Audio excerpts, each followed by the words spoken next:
Olá, galerinha do quarto ano! Hoje, na nossa aula de língua portuguesa, nós vamos falar um pouquinho sobre o conteúdo de sinais de pontuação e tipos de frase. Então, pega o seu livro didático e acompanha a aula comigo. Então, pessoal, hoje na nossa aula de língua portuguesa, nós vamos falar um pouquinho sobre sinais de pontuação e tipo de frase. Essa atividade está lá no seu livro didático, na página 92, 93, 94, 97 e 98. Então, essa aula, ela não vai, eu vou falar de uma coisa primeiro, depois da outra não. Vou falar das duas juntas, né? Porque uma faz relação com a outra. Então, vamos lá. Sinais de pontuação. Sinais de pontuação têm a função de organizar a escrita, orientar a leitura e possibilitar a compreensão do texto. Imaginem só você lendo um texto ou uma simples frase que não tenha nenhum sinal de pontuação.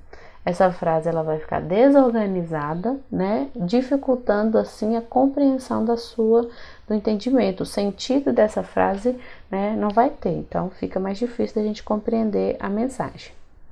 Mas quando eu digo frase, eu tenho que explicar o que é frase. Então, frase é uma palavra ou mais de uma palavra que tem uma ideia ou sentido completo. Essa frase pode ter ou não ter verbo. Então, o conteúdo sobre verbo a gente fala mais depois, mas para me explicar o que é frase, vocês precisam compreender um pouquinho sobre verbo. Verbo é o que indica uma ação, né? A princípio, é o que vocês precisam saber. Então, nesse caso aqui, uma frase com verbo apaguem o fogo. O verbo é apaguem, do verbo apagar. Isso é uma ação, né? Tenham cuidado. O verbo é tenham, do verbo ter. Façam silêncio. Façam, do verbo fazer. Então, são frases que indicam uma ação, ok? Agora, a gente tem frases sem verbo também, composta por apenas uma palavra. Então, aí a gente está vendo fogo, cuidado, silêncio. Todas essas palavras formam frases. A frase exprime, através da fala ou da escrita, ideias, emoções, ordens e apelos, entre outras coisas. A frase se define pelo seu propósito comunicativo, ou seja, transmitir um conteúdo satisfatório para a situação em que é utilizado. Você transmitir uma informação, né, de acordo com aquilo que você deseja. E as frases precisam estar organizadas. Para isso, a gente utiliza os pontos, né, os sinais de pontuação. O primeiro que a gente vai falar é o ponto final. O ponto final é usado no final de frases declarativas e imperativas. Mas o que são frases declarativas e imperativas? Frases declarativas ocorrem quando se constata um fato. Esse tipo de frase informa ou declara alguma coisa. Ela pode ser afirmativa ou negativa. Frase afirmativa, declarativa afirmativa. O menino saiu de casa. Sempre gostei de ler poemas. Agora, a frase declarativa negativa. Ele não estava em casa. Joaquim não quer tomar banho. E frases imperativa. Ocorre quando o emissor da mensagem dá uma ordem, um conselho ou faz um pedido, utilizando um verbo no modo imperativo. Tipo aquelas frases que eu mostrei lá atrás para vocês. Façam silêncio. É uma ordem, né? Que utiliza o verbo fazer. Podem ser também afirmativas ou negativas. Imperativa afirmativa. Faça-o entrar no carro. Dê-me uma ajudinha com isso. Silêncio. Liga a máquina, por favor. E imperativa negativa, não faça isso. Nunca deixe de estudar. Por favor, não piore sua escrita. Então, nesse caso aqui, vocês podem observar que aparecem não só o ponto final, como o ponto de exclamação também, que é o próximo que a gente vai falar. O ponto de exclamação é usado depois de palavras, expressões e frases para indicar surpresa, espanto, admiração, medo, tristeza. E as frases exclamativas, né? Nesse tipo de frase, o emissor exterioriza um estado afetivo, ou seja, Ele exprime sentimentos de surpresa, indignação, espanto, entre outros. A frase termina com um ponto de exclamação e geralmente apresenta entonação ligeiramente prolongada. Vamos ver. Que prova difícil!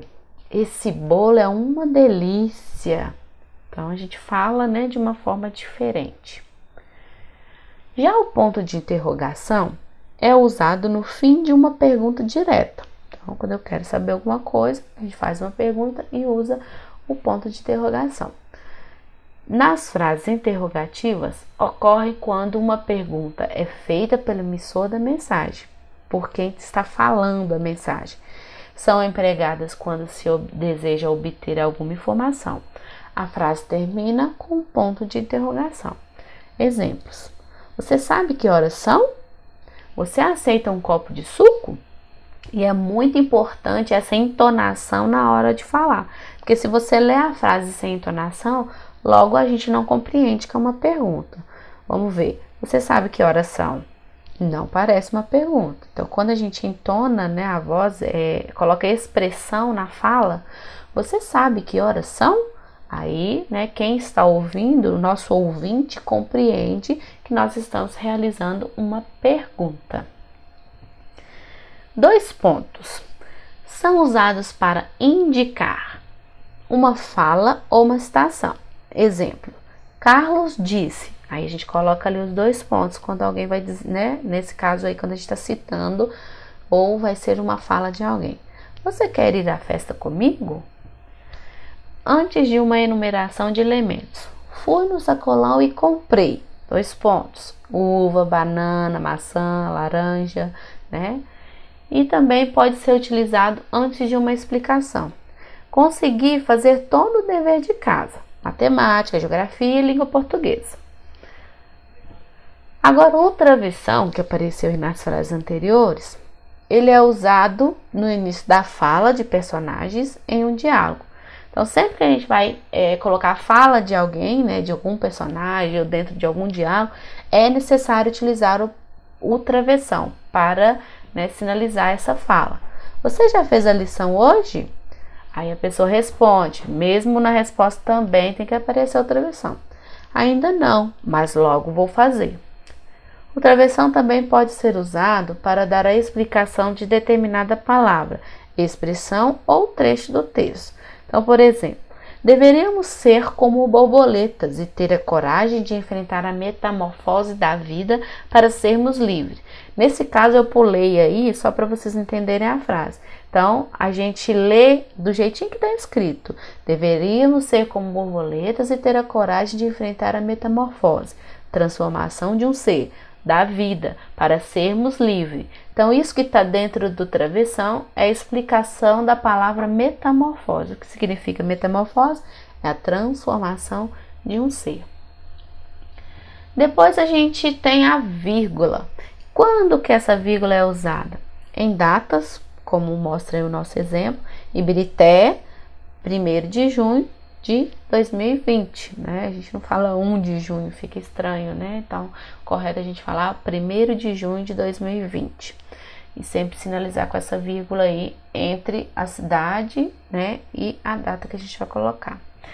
Pode ser usado em endereços, Avenida Silva Guimarães, 383, bairro Piratininga. Alguém sabe de quem que é, de onde é esse endereço aí? Hã? Ah, quem falou que é da nossa escola acertou, hein? Parabéns. E em chamamentos. Luísa, preciso de um favor. Então, esse Luísa dá uma pausinha para continuar a frase. E também pode ser usado para separar palavras e frases. Quero tomar sorvete de creme, morango, cobertura de caramelo e gotas de chocolate. Agora, o ponto e vírgula, né? Tem muita gente que tem dúvida nessa questão. Quando que ele é usado? Ele é usado para indicar uma pausa maior do que a vírgula. Então, a gente pode ver aí alguns exemplos. Carla ficou furiosa. Lúcia, no entanto, acalmou-a. Eu gosto de sorvete de chocolate. Meu pai de creme, meu irmão de morango. O médico disse para Joelma que tudo iria ficar bem. Porém, não foi isso que aconteceu. Camila tem 18 anos, João 16, Michele 15. Então, a gente observa essa diferença realmente na leitura que a gente faz. Por isso que a gente tem que ter esse conhecimento para que serve cada sinal de pontuação, para a gente se expressar corretamente na hora da leitura. E as reticências são usadas para indicar a interrupção da frase, para indicar que ela não foi concluída, que mais coisas poderiam ser escritas. Exemplos: eu não sei o que podemos fazer agora. Eu queria ir com vocês, mas não sei se devo aceitar o convite. Quero ir, mas tenho os meus receios. E o parênteses. Os parênteses são usados para separar palavras e expressões, para dar uma explicação ou para chamar a atenção. Exemplo: o Pedro, aquele que conhecemos no cinema, fará aniversário hoje. Vamos confiar, por que não? Que cumpriremos a meta. São Paulo, maior cidade do Brasil, é uma grande metrópole. E as aspas. As aspas são usadas antes e depois de uma palavra, de um trecho ou de um texto inteiro, indicando ser uma citação. Como afirmou René Descartes, penso, logo existo. Foi ele que disse, por isso que está entre aspas. Paulo Coelho disse: imagine uma nova história para a sua vida e acredite nela. Também podem ser usadas para marcar a fala de personagem. O aluno explicou à professora o que aconteceu. Ela foi chamada na diretoria e ficou muito triste. Então, pessoal, essa é a nossa atividade de hoje. Lá no nosso cronograma segue as próximas orientações referente a este conteúdo. E uma mensagem para vocês: esperança é uma semente que Deus planta em nosso coração para nos dizer: vai dar tudo certo. Até a próxima aula, professoras Luciene, Morim e Bia. Estamos em casa pensando em você. Beijos e tchau, tchau.